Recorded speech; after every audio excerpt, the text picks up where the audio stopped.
Hello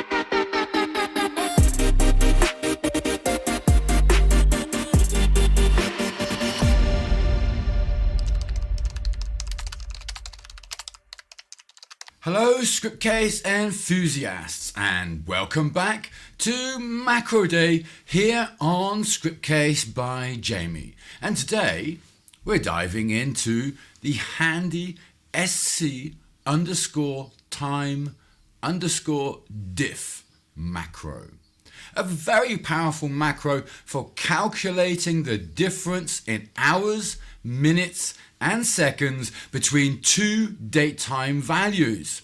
Now, whether you're tracking durations, monitoring time-based changes, or simply logging time intervals, this macro is your go-to solution. So let's get started with understanding its syntax and, of course, well, its usage, right? Because we need to use it within our Scriptcase applications. So right now we are looking at our Scriptcase blank application, and here I then add sc_time and its diff. Okay, and then of course we have our brackets, and off we go and close that up. Now there is of course a ton of syntax to this that we need to add. So we have first of all our date field. So this would be date field 1, and I'll call it date field 1. And then after that we have a comma, and then here we would then have our date 1. And we can, it's going to be format, right? Whatever the format is going to be. And then we're going to format that.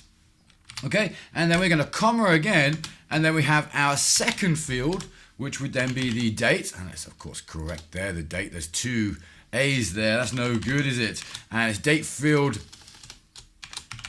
_2.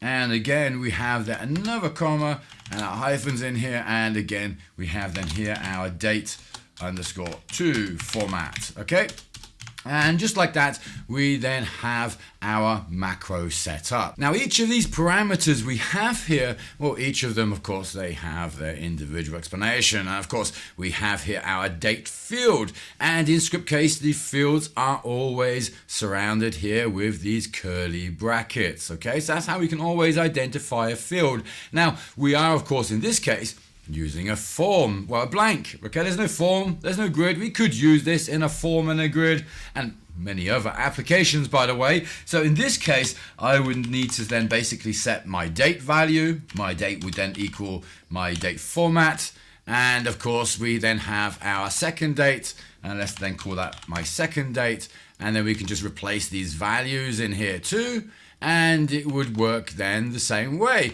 And of course in here I would then need to add my date format. So let's just go say with, for instance, our formatting would then be here our date and hours, and then date and hours, for instance. And then we can add, say, a date and time in here. So if I then say this is my first date, and then for my second date time, well, there is going to be a difference there. So I'll place that there, and we can then go ahead. In fact, let's just adjust here this also to hyphens so that we have no error here, and this will then work correctly.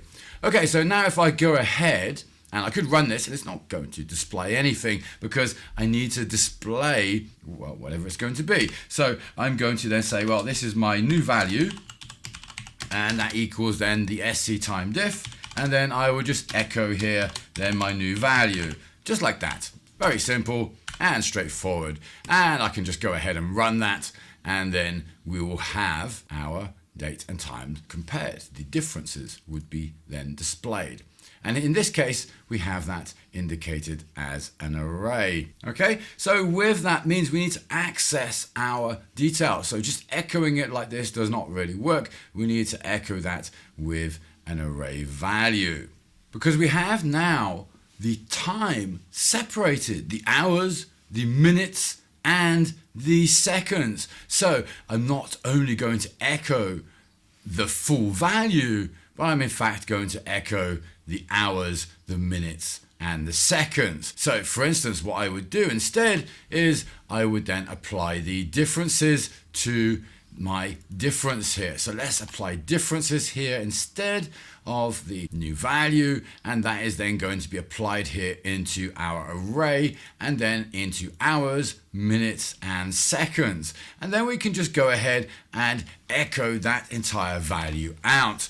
And there we have then our hours, minutes and seconds nicely printed now within our application, and of course the time difference displayed. Okay, so with that we have a super powerful macro and can compare times and dates with one another. And there are a few other examples with this because we can get positive differences as well as negative differences. So for instance, let me come ahead and adjust this here. So if we have here our SC time diff, and if I take this one away from here and I'm going to comment that one out, and then I'll replace that with this one here.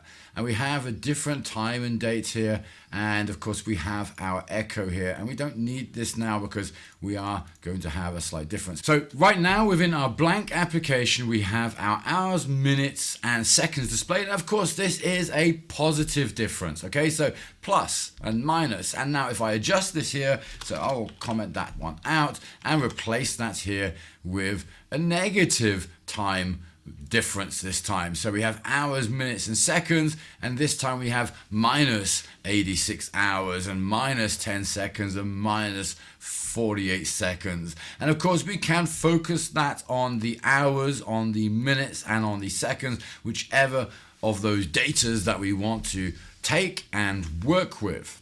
Now there are various use cases that you can use this in because, you know, understanding the difference between the dates and times for tracking tools, for instance, when something was applied, when it was changed and so forth, you can understand how long some of those tasks are actually taking from one step to another step, maybe from one day to another day, whatever it may be. And well, with that, of course, I should note that this macro can be used in pretty much all applications across the board. So blank, calendar, chart, grid, search, form, control menu, responsive menu, tree menu, and of course the report PDF application. And within the majority of events also. So go ahead, use it, abuse it within your applications and really learn the full power of Scriptcase. And well, with that, we have the SC time difference macro, managing your time intervals within those applications that you develop. Well, all of that becomes a breeze now, right? Piece of cake. So experiment with it within your projects and optimize, of course, your time-related functionalities like a pro. So don't forget to like, subscribe and comment below if you have any questions, doubts, concerns, want to know more, want to learn more, whatever it may be. I'm always up for a good chat. So thanks very much, and until the next macro day.